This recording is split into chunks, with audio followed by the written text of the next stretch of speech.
Fundación Nacional Mayor de San Marcos, ha sido directora del Centro de Documentación sobre la Mujer, ha publicado numerosos artículos sobre la sociabilidad femenina y el modelo de feminidad ilustrada en la prensa peruana a fines del periodo colonial, y sobre los procesos culturales y de género que posibilitaron la construcción de mujeres intelectuales, indigenistas y feministas en el Perú.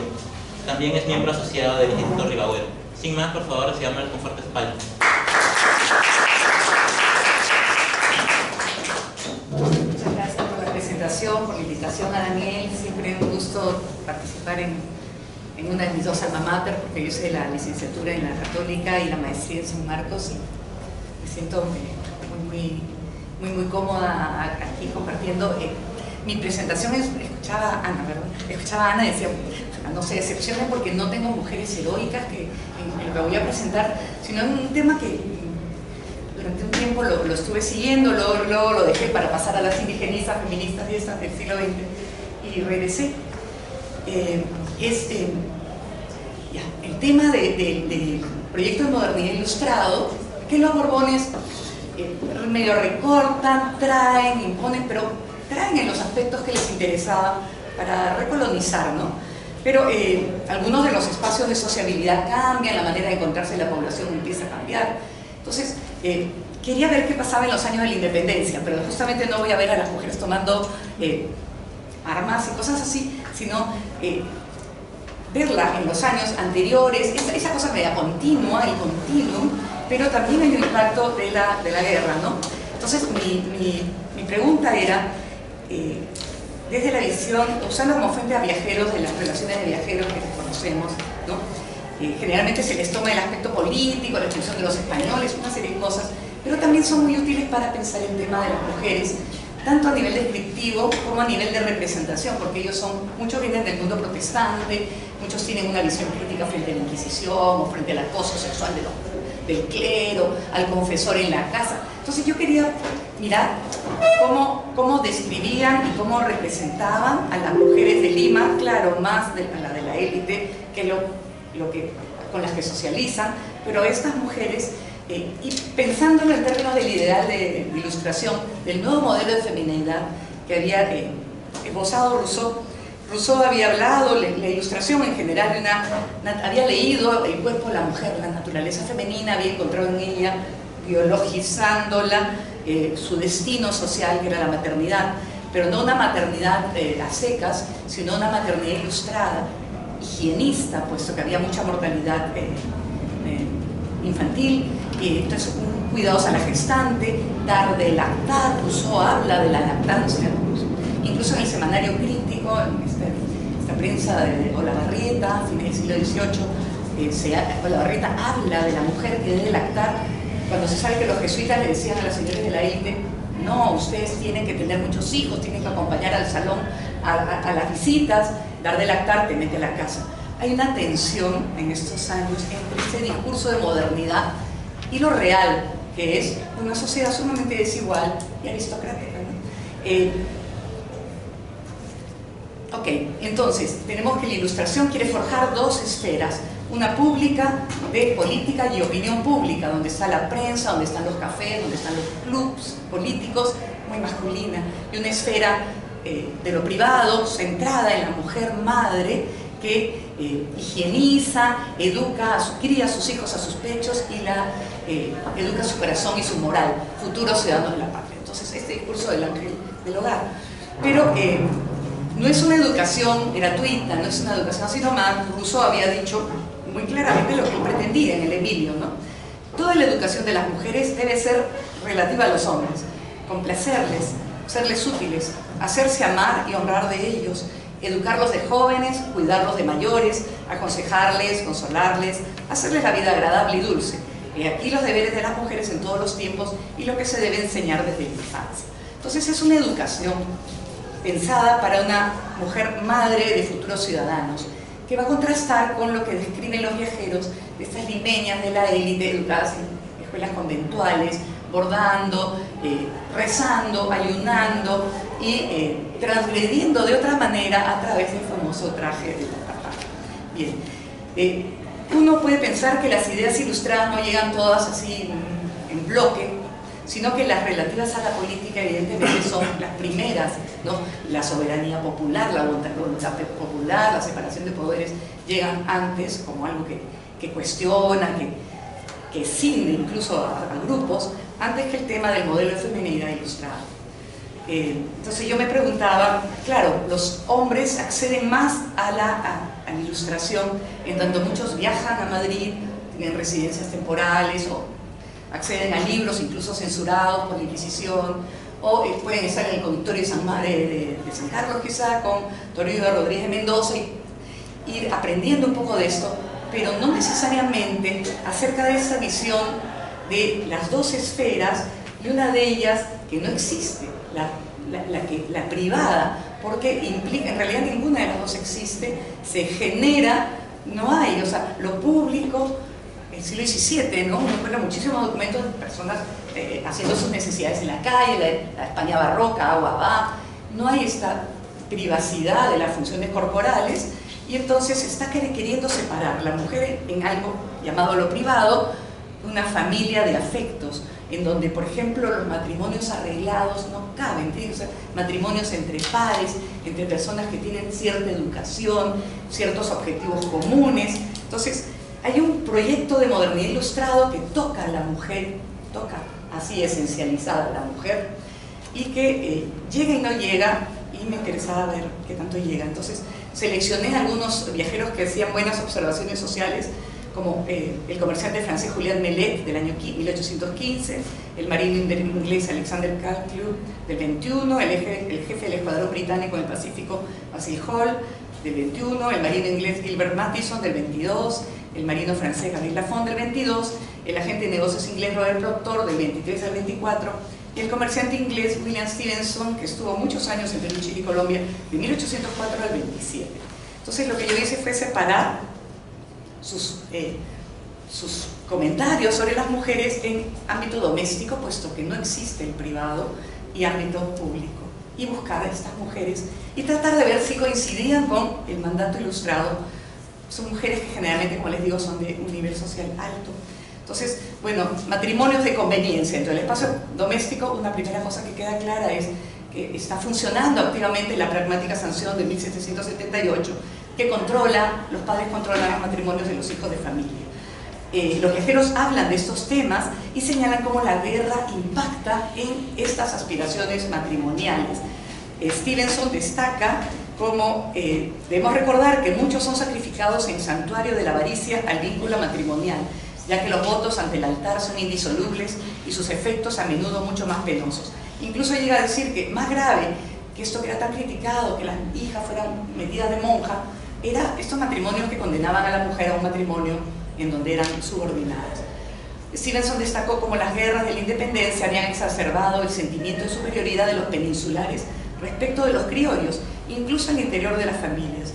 Los primeros preferían casar a sus hijas con español, aun si no tuviera oficio ni beneficio, antes que con un criollo, pues creían que un español sería más apto para hacer riquezas.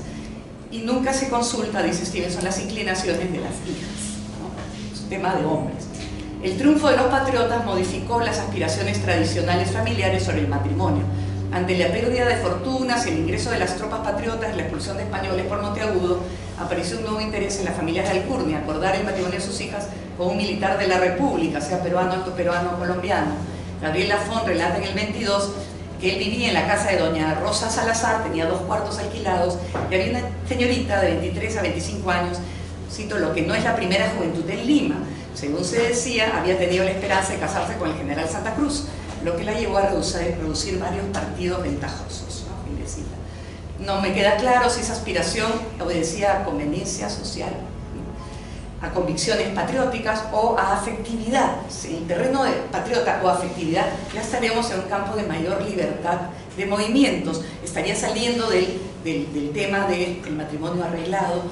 Claro que si vive en una casa con cuartos de alquiler no es pues de la élite, de la mayor élite, ¿no? Pero era una mujer posiblemente blanca, española.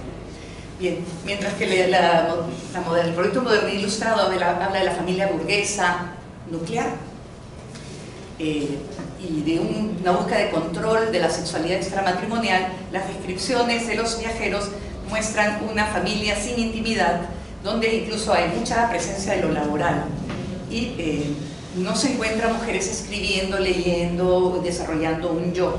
Más bien, Proctor relata esta familia de Ramírez de Arellano, la casona de Río Agüero, ¿no?, que tenían el salón de visitas permanentemente abierto y se veía de la calle, entonces la casa abierta, como diría Manarelli. El Mercurio peruano y el estudios de Paul Rizo Patrón señalan que en la casa aristocrática, en la mansión, vivían no solo la familia, sirvientes, esclavos, sino también familiares de diverso grado y a veces profesionales como médicos o abogados. También en los otros sectores sociales se puede ver que coexisten la vivienda con el trabajo, ¿no? Casas panaderías, una casa cordería de un documento que hace muchos años me dio Francisco Quirós, ¿no?, del siglo XVIII, muestran cómo no está hecha la separación tan anhelada por el discurso de modernidad burguesa, de separación entre la esfera pública y lo privado, ¿no? El trabajo de lo público no tendría que estar anidado en la casa, pero está en los años de la independencia. Bien, si bien el adulterio masculino no es mencionado por los viajeros, sí mencionan frecuentemente el concubinato, los hijos naturales, el depósito de niños blancos en la casa de huérfanos y también la sexualidad evocada de algún sacerdote que, dice Lafont, no se dan siquiera el trabajo de ocultar sus picardías, siendo lo más corriente verlos con sus hijos naturales. Entonces, una sociedad bien de antiguo régimen. Sobre el tema de la mujer haciéndose cargo de la casa, que es como la clave de la mujer centrando en torno a sí y configurando la esfera de lo privado, pues queda claro que son dueñas de casa muy malas, dicen los viajeros, no se les prepara, ni siquiera es un deseo de ellas, y delegan en los sirvientes o esclavos. En muchos casos, dice por ejemplo Stevenson, en mujeres mulatas muy agradables, cultivadas, que suelen ser medias hermanas de las niñas a las que cuidan, ¿no? Entonces, el tema de la sexualidad extramatrimonial, pero no extra casa, no extra vivienda. Dentro de la casa está la hija mulata que se hace cargo de la casa, está reemplazando a la madre, a la dueña, que no llega a ejercer esa función. Igual, la madre no llega a ser la madre ilustrada, sino es una madre indulgente, una madre bondadosa, dicen los viajeros.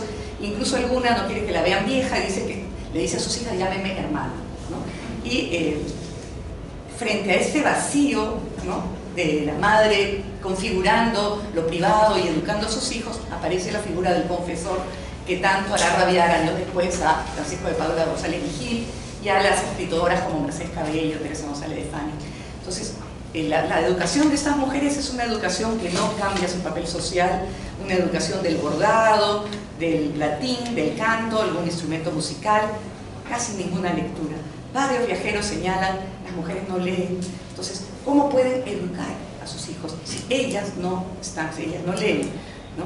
Proctor dice, su educación se descuida totalmente. Allí hay muy pocas mujeres, entre las mujeres más respetables, que supiesen leer y escribir.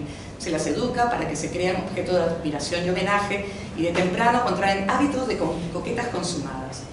Y como buen ilustrado, dice, tienen buena figura, cara viva, inteligente, índole bondadosa, y si se le agregara la educación a estas ventajas, serían adornos de la sociedad ilustrada y contribuirían a mejorarla. En el mismo sentido, Flora Tristán en los años 30 y el norteamericano William Rauschenberger corroborarían que las mujeres no leían. Mira, Rauschenberger nunca he visto una mujer con un libro. Entonces, esa distancia de ese proyecto, ese no llegar de esos aspectos, ese no haber incentivos para darle la cara a los hijos, para tener menos hijos, para eliminar la presencia de los sirvientes, del espacio íntimo, era imposible en realidad.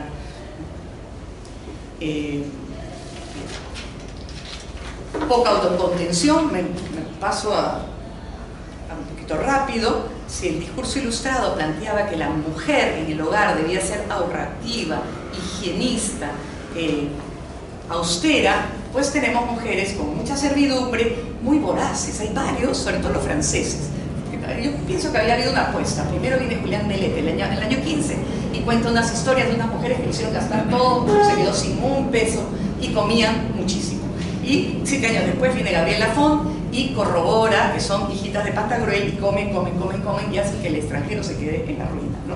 Que al día siguiente las fue a visitar después que fueron a la picantería, los refrescos de la plaza, los dulces. Las fue a visitar preocupado y estaban comiendo chicharrón y tamales. Entonces, era es interesante porque estos franceses son menos, por ejemplo Stevenson y Basil Hall dicen, nosotros no juzgamos, pero otros sí, y los franceses sí que juzgan, miran desde sus alturas a la mujer así tan pasional y limeña. Bueno, la poca ecuanimidad y autocontención, en el caso de la plebe ya dicen su sangre africana, ¿no? La lleva a estos placeres desbocados.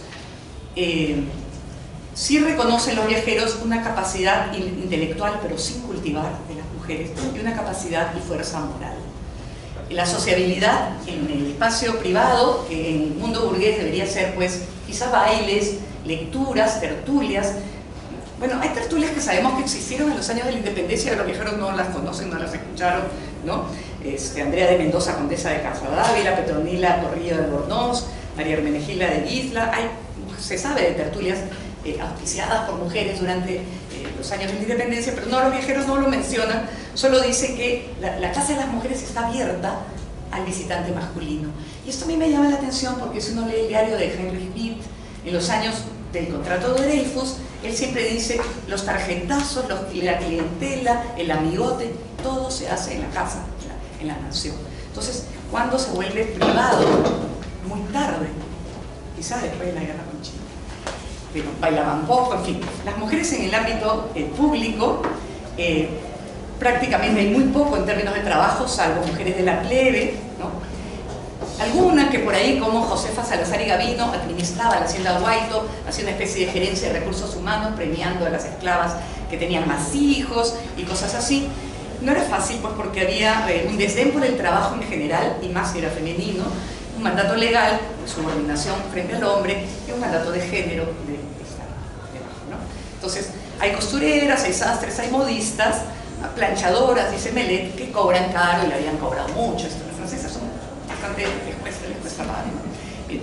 La situación bélica había traído un terremoto moral, político y económico. Hay escasez de alimentos, y en fin, peor todavía en la época de Bolívar, requisa de mulas, precios altos, y entonces Proctor describe familias y mujeres que están mendigando disfrazadas para no perder su honra. Pero donde se centra mucho la figura de la mujer en el espacio público, claro, de la élite, es en esta sensualidad tremenda y este manejo de muchos aspectos de lo público a través del traje de la tapada. Hay muchísimas descripciones de los viajeros que estaban haciendo bobos, mirando mujeres, persiguiendo mujeres tapadas, en otro sentido que los reyes Habsburgo y Borbones, que querían diferenciar quién es quién. Los viajeros querían ver la chica bonita y cosas así, terminaban en callejones persiguiendo mujeres que no pretendían ellos, ¿no? Pero señalan cómo habían protuberancias en las caderas, pies achicados, y una serie de elementos, artificios, dicen ellos, que aleja de la naturalidad de la estética burguesa, si se quiere decir así. Además, paran siempre solas, lo cual facilita el avance de los hombres. Se zampan, no dicen se zampan, se cuelan a los bailes. Hay mucha información de ellos sobre cómo se colaban a los bailes de la época de la Serna, de Pezuela, de la Serna. Baile de Cabildo con San Martín, baile de Palacio con San Martín. Entonces, en general, las tapadas eran personajes que el traje era de día, pero los jalaban a la noche para colarse a estas fiestas de la aristocracia, meterle broma a los caballeros, tomar iniciativas. No bailaban, pero sí echaban muchas bromas y desacataban el lugar que la Ilustración claramente le ponía a la mujer en su casa. No había cómo meter a la tapada a la casa a que fuera una madre ilustrada. Muchos viajeros dicen que es un disfraz que favorece intrigas amatorias, y mujeres de sociedad que se ponen sayas andrajosas o intercambian con su criada para descubrir al esposo y cosas así. Y varios de los viajeros, y lo dirá también Flora Tristán, señalan que la tapada es un símbolo poderoso, el traje es un símbolo poderoso que ha favorecido, por eso la mujer defiende este traje, la participación social y la libertad, pero que es una base muy frágil.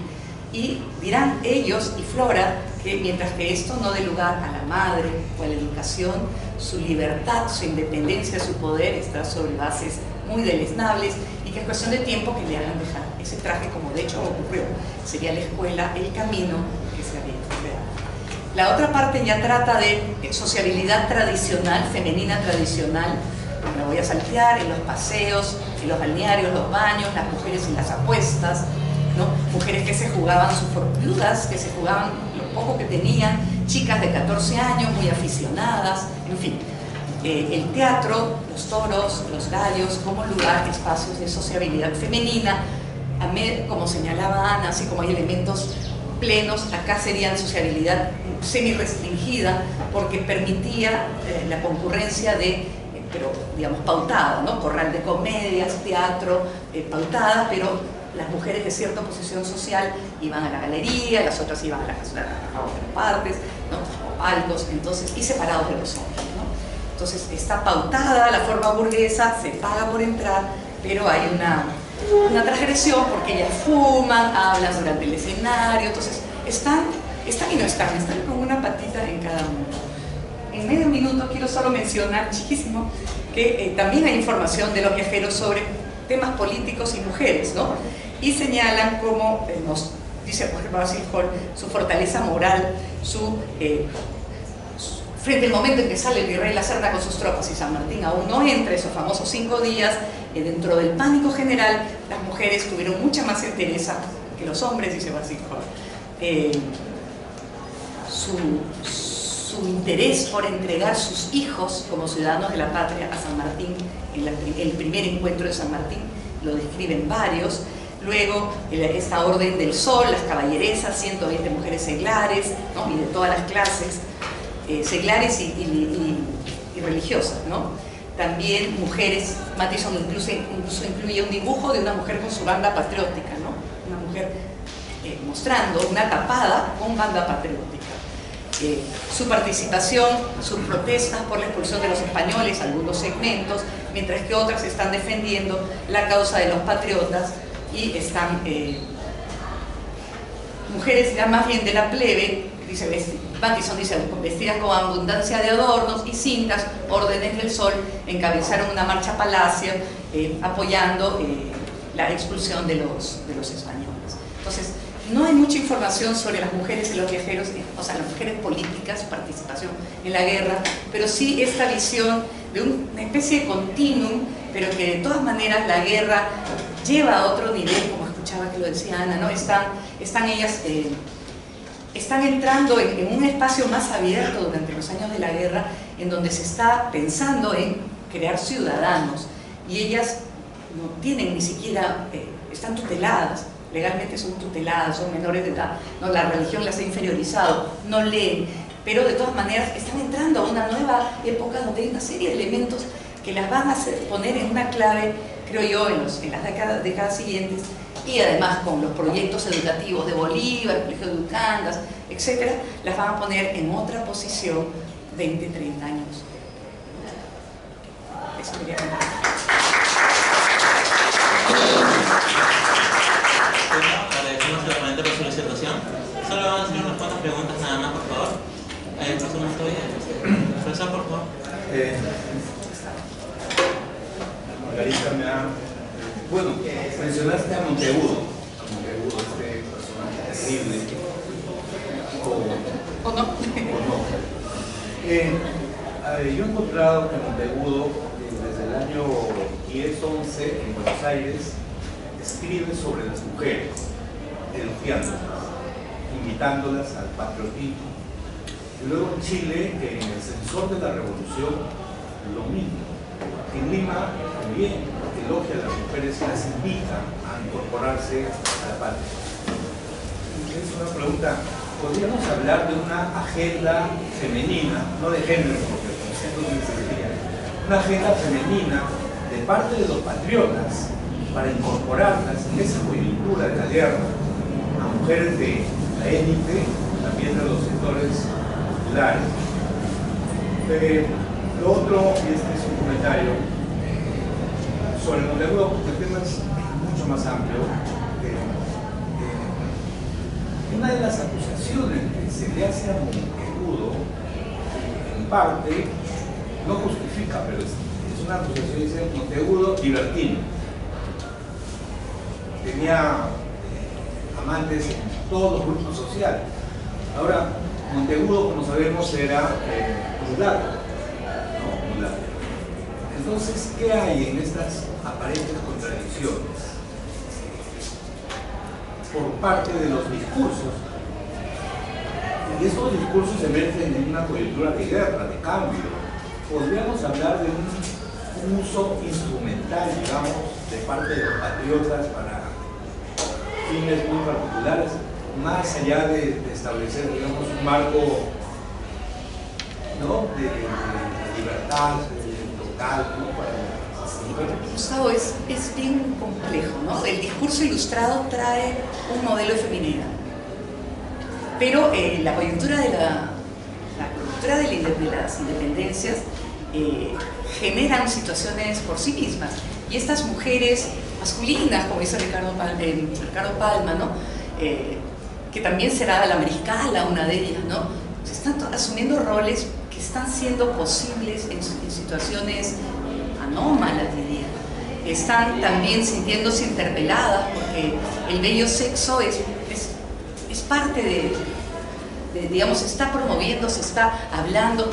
Aparte hay una especie de estrategia desde el Mercurio peruano, Rosy Rubí decía el bello sexo, que ya lee, que ya es suscrito, inventaba cartas, en fin. Entonces, entre el discurso un poco agrandado, participen mujeres, y la participación, hay un tramo, hay un trecho, pero yo sí creo que de todas maneras hay muchas mujeres que van a pese a lo que dicen los viajeros, lo que ven y lo que no ven, sí hay mujeres que están interesadas. El traje tapada funciona muy bien, ¿no?, y lo tienen todas las clases sociales menos las indias. Hasta las esclavas tenían traje tapada. Funciona muy bien para volantear, para llevar mensajes, para sentirse partícipes.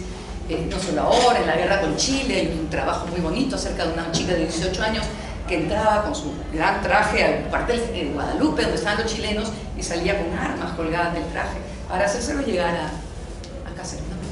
Pero pienso que están teniendo una serie de oportunidades, el discurso les está dando una posibilidad, quizá un lenguaje de republicanismo, de ciudadanía. En la Revolución Francesa pasó también, cuando se radicaliza las mandan a la casa, cuando vayan a cocinar. Eso no cambia. Eso a mí en marcha contra el PRONA de Fujimori me han dicho, vayas a cocinar, y yo digo, pero yo no sé cocinar, no me gusta tampoco. Siempre se da. Siempre se va a dar ese juego, ese discurso, esa invitación. Y no me parece particularmente extraño el caso de Monteagudo. Bolívar era un gran amante.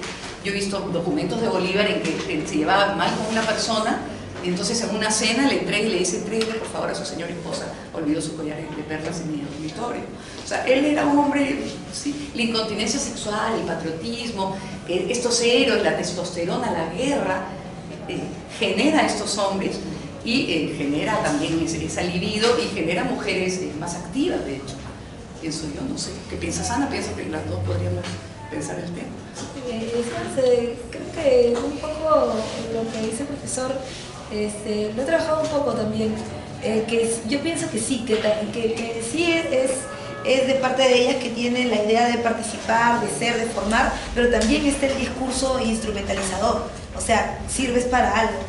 Y sí, efectivamente, y la coyuntura de la guerra se presta para eso, para crear ahora un nuevo personaje. Un papel. Exacto, un nuevo papel para ese teatro de la independencia, ¿no? No tenía mucho papel social. La Ilustración es la primera vez que plantea un papel social para la mujer, y de repente la independencia plantea una posibilidad. ¿Por qué no tomarla? Es posible, por ejemplo, hablar de este concepto, cómo regular los impulsos. Era imposible en esa época.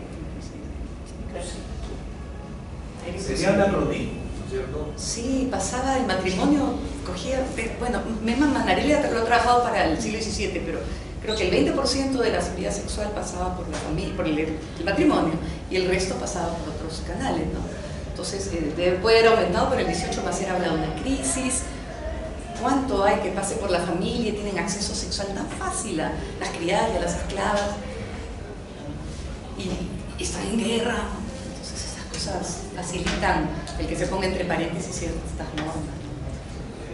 Bueno, para finalizar, el profesor va a hacer la última pregunta, y disculpen a los demás por no poder preguntar, es por falta de tiempo. Creo que hay que tener cuidado con valorar las fuentes que uno usa, porque la mayoría de los viajeros, la mayoría de los informes políticos se refieren a la minoría de las mujeres. Es la élite. La élite, y más que élite, clase dominante. La mujer encerrada en su hogar tiene sirvientas, tiene esclavas, y sobre esas esclavas y sirvientas no hablan las fuentes. O sea que está bien claro que estamos hablando de una minoría, y una minoría privilegiada, ¿no? Incluso las dos compañeras de Pacamar, de San Martín y de Bolívar, también están en la élite gobernante. La cacica era una gran personaje, tanto en el mundo andino como en el mundo colonial, ¿no? Pero he examinado los expedientes de causas criminales, y ahí aparece la mujer del pueblo, pero no son causas criminales. También en las acuarelas de Martín de Compañón aparece la mujer chichera, la mujer tejedora, otros oficios en que están mujeres constantemente, no solamente en la casa, también en las labor productiva, ¿no? Después en las causas criminales, ¿qué encontramos? Mujeres que se rebelan contra la violación. El cura viola, la mujer y toda la familia están contra el cura. El papá, el marido, sale absorbiendo el cura de todo culpa. En la Valleque, 1780 más o menos. Otro caso. En Pomalca, en 1807, se levantan los esclavos con un plan previo, lo agarran al mayordomo que era recontrabusivo y lo azotan entre todos por turno. Cabecillas, un varón y 5 mujeres. Otros 2 casos. En Ferreñafe se levanta el pueblo contra el tributo. El partido va a cobrar el tributo después que había sufrido el fenómeno del niño, estaba en la pobreza. El pueblo se levanta y lo vota al corregidor. Entre las dirigentes, una mujer, Isidora Vilela, y 4 compañeras mujeres. Y no solo eso, 3 años después se forma un palenque de esclavos fugados en los montes cercanos al pueblo de Ferreñafe. El palenque era la aldea fortificada que hacían los esclavos cimarrones fugados para defenderse. Por supuesto era algo así como los terrucos, lo más terrible de ese momento, lo más salvaje, el enemigo sin piedad, ¿no? Y en apoyo a ese palenque, Isidora Vilela y sus 4 compañeros volvieron a estar apoyando el palenque. ¿En qué papel? No sabemos porque no tenemos los datos, el expediente completo. El expediente sobre ese palenque es de 1600 páginas, pero está perdido, no se encuentra. Yo he encontrado algunos papeles sueltos sobre eso.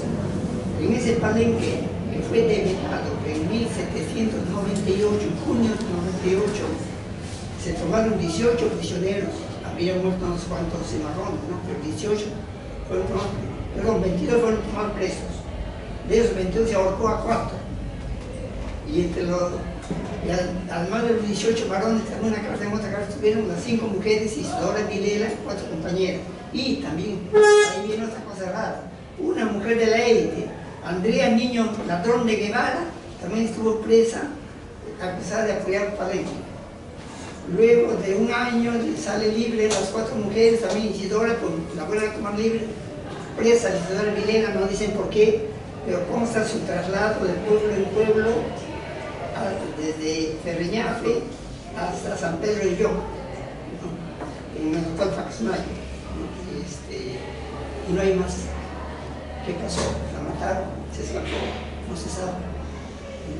Pero hay una participación de la mujer de base, de abajo, en la lucha, en la resistencia contra la opresión.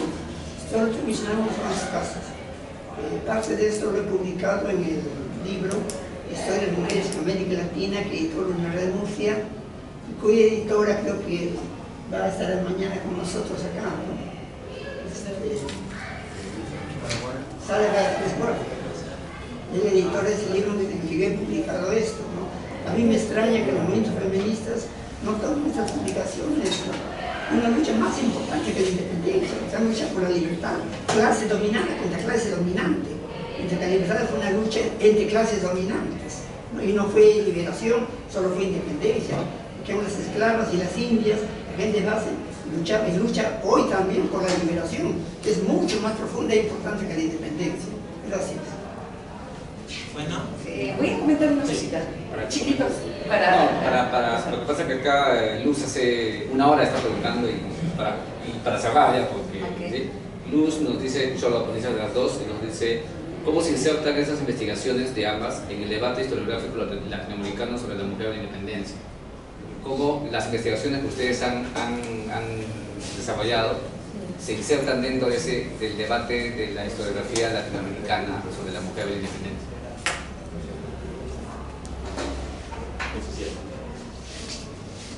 La pregunta bien grande. Sí, yo quería empezar. Bueno, lo mío no sé si se inserta o no se inserta porque yo estoy señalando y que es más un continuum que algo que la independencia gestó. Yo, mi mirada estuvo en una otra cosa, porque hace años trabajé también con causas criminales de cabildo, sociabilidad de las mujeres de la plebe de 1800 a 1815. Y claro, la sociabilidad de las mujeres de la plebe en pleno periodo borbónico era mucho más libre, ¿no? Y no cogían nada del mandato ilustrado. Entonces yo tenía interés en hacer una mirada acerca de la élite. Si la élite no lo cogía, pues o sea, me quedaba claro que nadie lo había cogido en el sentido de la mujer. Entonces por eso hice esta investigación. Obviamente me parece muy importante lo que usted está señalando. Muy valiosa además la investigación que ha mencionado. No la conocía realmente. Me parece muy importante eso. Y bueno, y en mi caso hay actualmente una corriente interesante, fuerte desde Colombia para buscar estas mujeres, estos modelos transgresores, y creo que en ese sentido podría estar más mi propuesta, ¿no? De poder hacer, digamos, al estilo de otras independencias, un poco la búsqueda de estas mujeres visibles, invisibilizadas, entre comillas, de su participación en la independencia, ¿no? Justamente en esa línea, en la línea de las transgresoras, al mismo estilo colombiano. Para mí. bueno, agradecemos por la presentación de las ponencias a los ponentes y invitamos en un rato para la presentación del libro. Por favor, despidamos.